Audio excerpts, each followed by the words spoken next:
Welcome to this channel.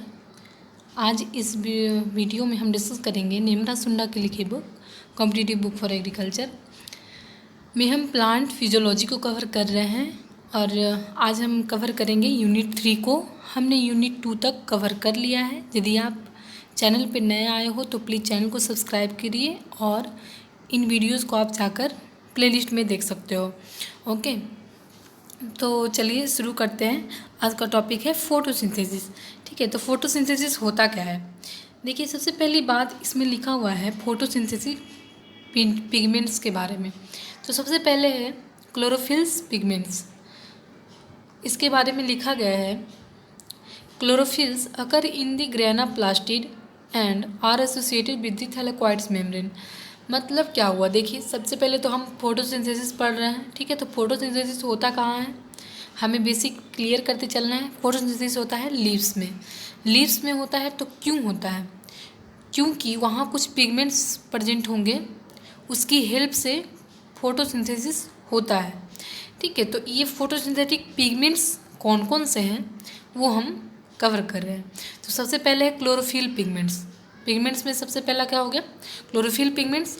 तो chlorophyll occur in grana plastid. देखिए, सबसे पहले हमने आपको सेल कवर कर लिया है, वो चैप्टर आप उसे भी आप जाकर देख सकते हो। और इसके पहले पिछले जो वीडियो मैंने डाली है स्टार्टिंग वाली वीडियो, वहाँ से आपका बेसिक बिल्कुल क्लियर हो जाएगा कि कहाँ फोटोसिंथेसिस होता है, कैसे होता है।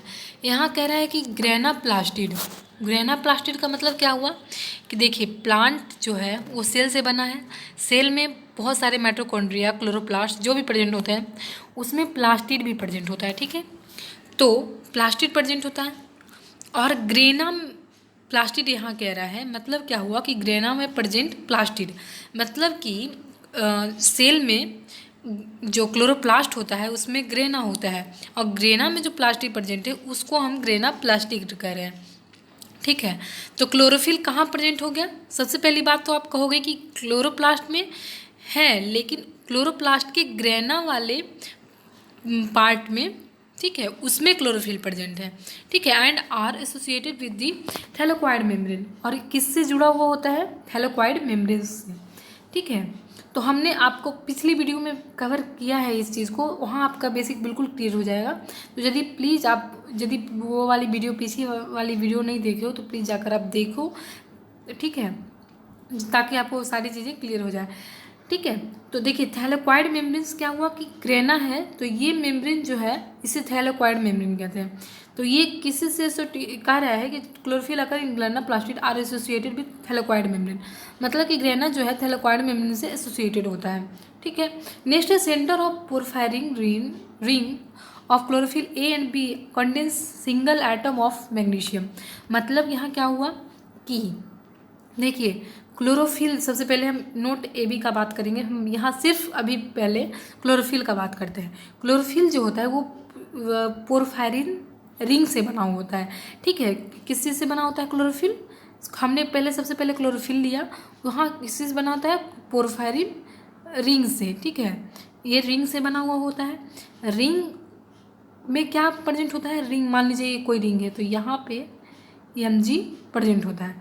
ठीक है, तो कह रहा है कि centre of porphyrin ring of chlorophyll A and B. ठीक है, अब हम क्लोरोफिल ए ले लें या बी ले लें, contains a single atom of magnesium. मतलब मैग्नीशियम का जो सिंगल एटम है वो क्लोरोफिल के पोरफायरिन रिंग के सेंटर में प्रेजेंट होता है। ठीक है, नेक्स्ट अब बात करेंगे chlorophyll pigments are of two types.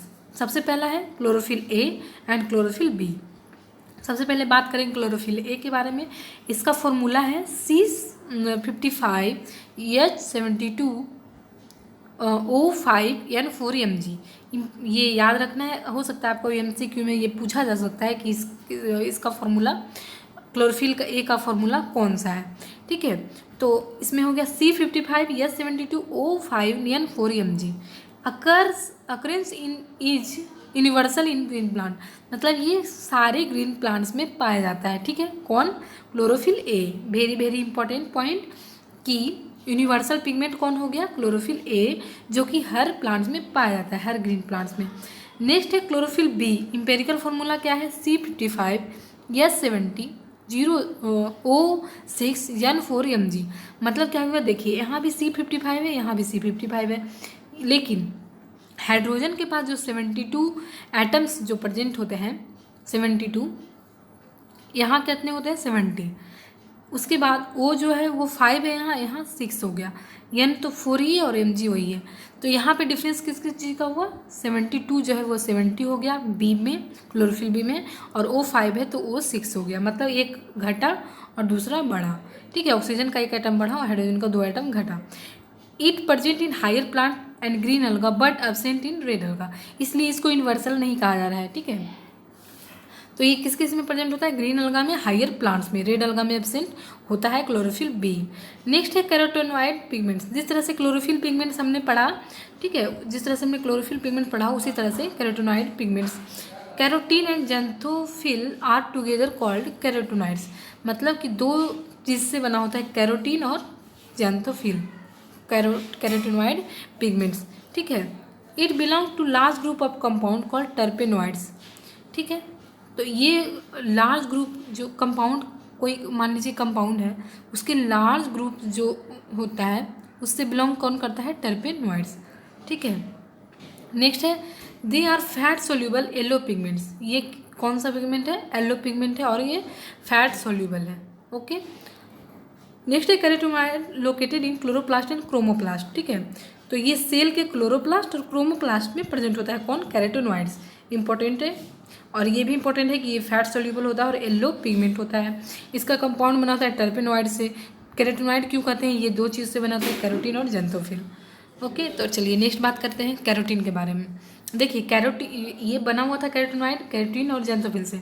तो अब हम कैरोटीन पढ़ेंगे और फिर उसके बाद जैंथोफिल पढ़ेंगे। ओके, तो आइए सबसे पहले हम कैरोटीन को डिस्कस कर लेते हैं। कैरोटीन क्या होता है, orange yellow coloured having empirical formula C40H56। Carotene का कलर क्या हो गया, ऑरेंज येलो, और इसका एम्पिरिकल फार्मूला क्या हो गया, C40H56। ठीक है, नेक्स्ट है it is abundant in root of carrot. कहाँ अबंडेंट होता है कैरोटीन, कैरोट के रूट में, इसलिए इसका नाम क्या रखा गया, कैरोटीन। मतलब कि आप इस ट्रिक से आप याद कर सकते हो कि कैरोटीन देखिए CR कैरोटीन का भी है और कैरोट का भी CR आगे का जो वर्ड है CR से बना है, तो आप याद कर सकते हो कि ये अबंडेंट कहाँ होता है, रूट ऑफ कैरेट में। नेक्स्ट है most common form is beta carotene. Beta carotene जो है वो मोस्टली कॉमन होता है। ठीक है, नेक्स्ट है beta carotene is precursor of vitamin A. Vitamin A का प्रिकर्सर है बीटा कैरोटीन, इंपॉर्टेंट है ये भी। ओके, तो विटामिन ए का प्रिकर्सर पूछेगा तो क्या बताओगे, बीटा कैरोटीन। नेक्स्ट है it's quickly oxidise in air. ये एयर में क्विकली ऑक्सीडाइज हो जाता है। Rapid change of colour takes place in scalp carrot. ठीक है, तो ये क्विकली ऑक्सीडाइज हो जाता है, इसलिए ये hence the rapid change of colour takes place in scalp carrot. वो इसलिए तो आप देखो गाजर को यदि आप छील दोगे तो उसका कलर कुछ देर बाद चेंज हो जाता है। क्यों, क्योंकि ये एयर में क्या हो जा रहा है, ऑक्सीडाइज हो जा रहा है, इसलिए उसका कलर चेंज हो जाता है। नेक्स्ट है xanthophyll most abundant than carotene. Carotene से भी ज़्यादा अबंडेंट होता है जैंथोफिल। ठीक है, और हमने अभी पढ़ा था इसके, हम कैरोटीन और जैंथोफिल क्यों पढ़ रहे हैं, क्योंकि कैरोटेनॉइड जो है कैरोटीन और जैंथोफिल से मिलकर बना है। तो हमने कैरोटीन डिस्कस कर लिया, अब हम जैंथोफिल डिस्कस कर रहे हैं। और जैंथोफिल क्या कहा कि मोस्ट अबंडेंट होगा किससे, कैरोटीन से, having yellow to brown colour. हमने कैरोटीन जो इसके पहले कैरोटीन पढ़ा वो क्या था, ऑरेंज येलो। ओके, और ये है yellow to brown. Okay, next इसका एम्पिरिकल फार्मूला C40 और H56O2। देखिए इसके पहले जो था ये तो C40H56 ही था, यहाँ पे O2 जो है वो ऐड हो गया है। ठीक है, नेक्स्ट इसको क्या कह रहे हैं, it is also called as carotenol. Xanthophyll को क्या कहते हैं, कैरोटेनॉल। ठीक है, नेक्स्ट है principal yellow pigment of maize is zeaxanthin. Maize का जो प्रिंसिपल येलो पिगमेंट है कौन है, जियाजैंथिन। Very important. ठीक है, ये पूछा जाएगा कि मेज में येलो पिगमेंट जो प्रेजेंट होता है वो कौन सा होता है, जियाजैंथिन। नेक्स्ट है एंथोसाइनिन, ये किस कलर का होता है? Purple pigment. किस कैसा पिगमेंट होता है? Purple pigment. Okay, soluble in water hence occurs in solution form in water of cells। ये कौन? एंथोसाइनिन जो होता है वो सोल्यूबल होता है किस चीज़ में? वाटर में। एंथोसाइनिन किस चीज़ में सोल्यूबल होता है? वाटर में। और हमने एक कैरोटीन के बारे में पढ़ा था, वो किस चीज़ में सोल्यूबल था? फैट में। ठीक है, कैरोटीनॉइड जो है वो फैट सोल्यूबल था, और ये जो एंथोसाइनिन है वो वाटर का सोल्यूबल है। Occurs in solution form in water of cell.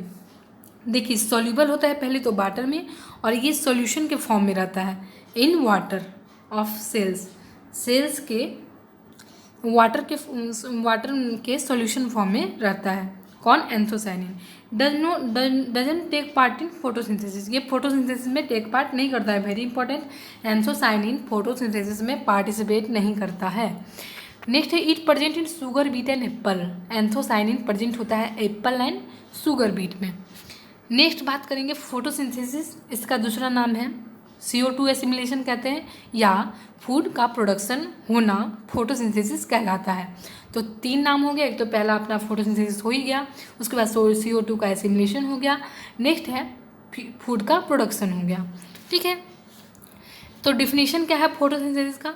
Formation of carbohydrate from utilising CO2 को यूटिलाइज करना, मतलब अपने अंदर ले लेना, and water by illuminated green cells and O2 liberated as by product is called photosynthesis. देखिए, photosynthesis में क्या क्या हुआ? CO2 को यूटिलाइज किया, वाटर को यूटिलाइज किया, और O2 को लिबरेट किया। CO2 को यूटिलाइज किया, वाटर को यूटिलाइज किया, O2 को लिबरेट किया। ठीक है, तो इसको क्या कहेंगे? फोटोसिंथेसिस।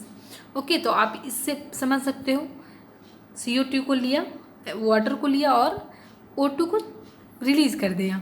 ठीक है, तो ये रिएक्शन इनिशियल सबसे पहले जो रिएक्शन हम कर हुआ वो CO2 और H2O में, और बना क्या? C6H12O6 यानी ग्लूकोज बना, यानी कि फूड बना। ठीक है, जो कि हम यूटिलाइज करते हैं, प्लांट फोटोसिंथेसिस के द्वारा बनाता है, और O2 रिलीज करता है प्लांट। ठीक है, तो ये किस किस के प्रेजेंस में हो रहा है? लाइट और क्लोरोफिल के प्रेजेंस में हो रहा है। ठीक है, तो ये दोनों इंपॉर्टेंट कंपोनेंट हो गए फोटोसिंथेसिस के, कि लाइट और क्लोरोफिल के प्रेजेंस में फोटोसिंथेसिस CO2 और H2O से मिलकर ग्लूकोज बनाता है C6H12 एंड O2 को रिलीज करता है। ठीक है, तो समझ आ गया होगा फोटोसिंथेसिस क्या हुआ, इसमें कितने फैक्टर्स हैं। अब है reaction of light phase is light sensitive hence called photochemical reaction. कह रहा है कि लाइट फेज का रिएक्शन जो होता है वो लाइट सेंसिटिव होता है, इसलिए इसको फोटोकेमिकल रिएक्शन कहते हैं। इसको आप ब्रेक कर सकते हो, फोटो मतलब लाइट के बेस में, केमिकल मतलब ये केमिकल रिएक्शन हो रहा है। ठीक है, तो इसको क्या मिल के क्या बोल रहे हैं? Photochemical reaction. फोटो मतलब लाइट के प्रेजेंस में, केमिकल रिएक्शन, तो आप देख ही पा रहे हो कि यहाँ केमिकल रिएक्शन हो रहा है। नेक्स्ट है source of oxygen during photosynthesis H2। Very very important, आपसे ये पूछा जाएगा कि O2 जो बनता है फोटोसिंथेसिस में, ये वो CO2 से आता है या H2O से आता है? आपको याद रखना है कि ये H2O से आता है, नॉट CO2 से आता है। ओके, वेरी इंपॉर्टेंट है।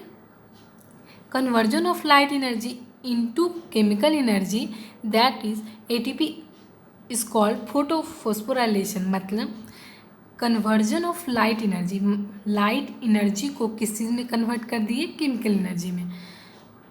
और केमिकल एनर्जी किस चीज़ में बना? ATP के फॉर्म में। इसको क्या कर रहे हैं? फोटोफॉस्फोराइलेशन।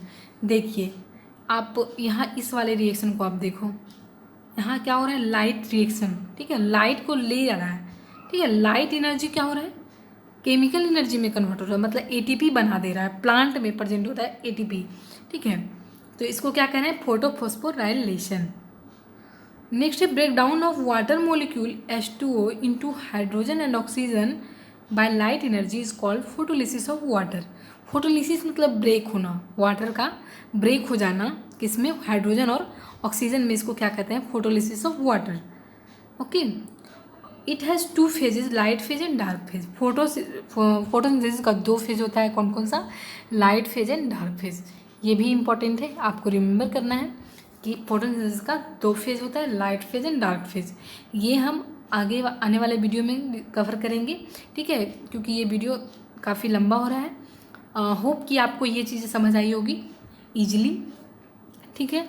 तो आप चैनल पे बने रहिए और चैनल को ज़रूर सब्सक्राइब कीजिए, ठीक है। Thank you so much for watching this video.